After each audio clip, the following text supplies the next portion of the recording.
Nation that excites. Now, always a pleasure to talk to Eoghan Corry. We've a lot to get through. Editor of Air and Travel magazine.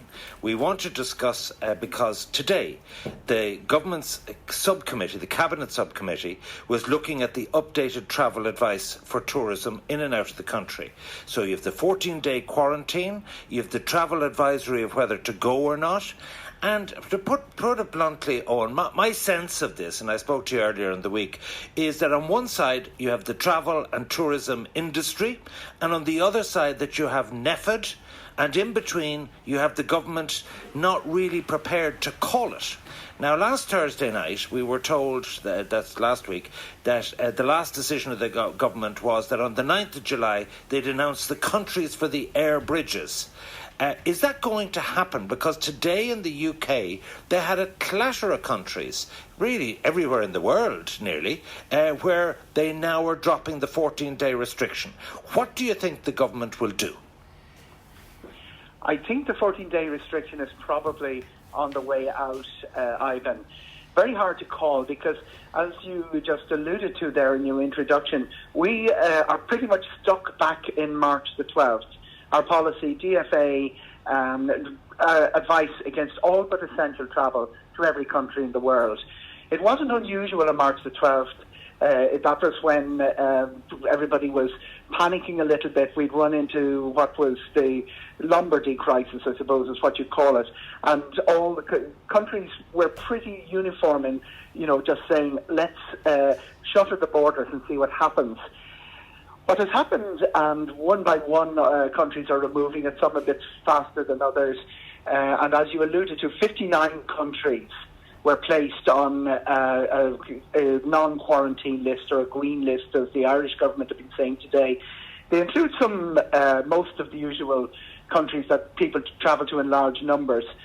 In a way that relieves a little bit of pressure on our government, because if we were in the Schengen area with the rest of Europe, we could follow more easily the EU initiative, the European Union Commission initiative to open the borders. All the borders were supposed to open on June 15th, and with 4 or 5 exceptions, they managed to do it. Our common travel area with Britain and the land border with Northern Ireland makes us a little bit dependent on Britain's policy, and that might have lifted the pressure on the quarantine today that 59 countries have been exempted from it. In another way, it creates another complication in that some of the countries that we would do a lot of business with are not on that list. An unusual exception is Portugal. That is a little bit of a surprise for everyone. Bulgaria and Romania are not on that list. Thankfully, Poland is, which was a fear because there are 120,000 Polish people living in Ireland. But I think that one of the issues that is delaying Ireland taking any sort of initiative, and they just sort of ducked and dived on this and left it to INFIT to initiate policy, which I think is the main point we were talking about on Tuesday, and not intervening. But one of the reasons that they've been doing that is that they've been caught between the EU policy on one side and the common travel area with Britain in the other, and it curtails their freedom to make a decision. In that circumstance, I think the thing they should be doing is saying, yes, we're agreeing with the EU, but we're going to take maybe 1 or 2 terms and conditions because of the common travel area. This is a two-way street. Could it be that if we wanted to open up all the air bridges, other countries say, well, you're kind of the same as the US and you're kind of the same as the UK, and because you can go from one to the other, we actually don't want to allow Irish people to come. Is there, in other words, you've got to get both parties to agree to this. What do you think the perception of Ireland is? Perception of Ireland, it's a very obvious conclusion that you just alluded to. If you can travel without restriction between Britain and Ireland, a lot of countries would be looking at that, but they haven't really drawn that conclusion. They haven't analysed it as deeply as that. That's important for somewhere like Greece, for instance, which has banned flights from Britain but not from Ireland. Malta is not very welcoming for Britain, and Ireland as well, even though Malta imported one of their COVID-19 cases from Ireland. They were one of the countries that Ryanair had on Wednesdays initial list of 80 departures from Dublin Airport.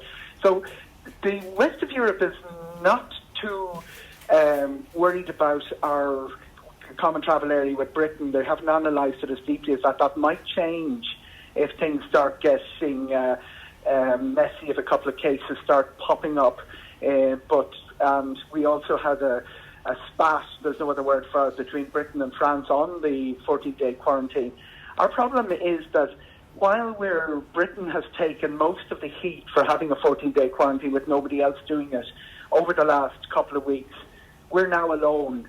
And they might start looking at Ireland, and they might start, because it sounds like all of these decisions are made on a health basis, but Ivan, you were in cabinet rooms for a lot of your life. You know exactly that everything becomes political, and countries that impose 14-day quarantines in one direction suddenly find a 14-day quarantine being imposed on the other direction for no other reason but for reciprocity. So what may happen is that more attention will be paid to us and our common travel area with Britain in the coming weeks. We need some sort of initiative to get rid of the quarantine, which is complete. It's being phased out everywhere else. Okay, I have some specific questions I need to put to you. First of all, Johnny from Dublin has just said, I have 3 relatives visiting from England next week for just one night. They will be coming to my house and going back to England the next day. Will they get in and out of the country all right? Without any doubt. They will fill out the locator form. They will be asked to give a number where they can be contacted, and that's as far as it goes. If they're in the quarantine, the 14-day self-isolation, it's enforceable in Britain on the British side, but it's not legally enforceable in Ireland. But Ireland is exempt from the country to do the 14-day quarantine arriving into Britain until July the 10th, and as we just said, it's phased out completely for 59 countries after that. There was a perception that Fianna Fáil were in opposition of lifting all aspects of the restrictions of the lockdown faster and quicker, to get back to the real economy and so on. Are you sensing any difference today and the subcommittee's consideration of this and the decision by Cabinet next week and where Leo was at last week? I think that the language has changed in the last 2 or 3 days, away from the really hardline positions, and what we had last weekend were personal opinions, which were interpreted by people as being government policy or an advice to cancel holidays was the most spectacular of them. The real issue with the new government, Ivan, is that it's a difficult decision to, as I said before, since the days of the Black Death, pulling up the drawbridge has been the easy decision. Deciding when to let it back down again is more difficult. It's a difficult decision for a new government because it does carry risks. The medics are all right in this. But the way Europe has looked at it is they've seen travel within Europe almost like a domestic product, in the same way that people in the United States would see travelling to California as domestic. And they want to save the tourism industry across Europe. But that involves the member states all stopping not thinking about national borders.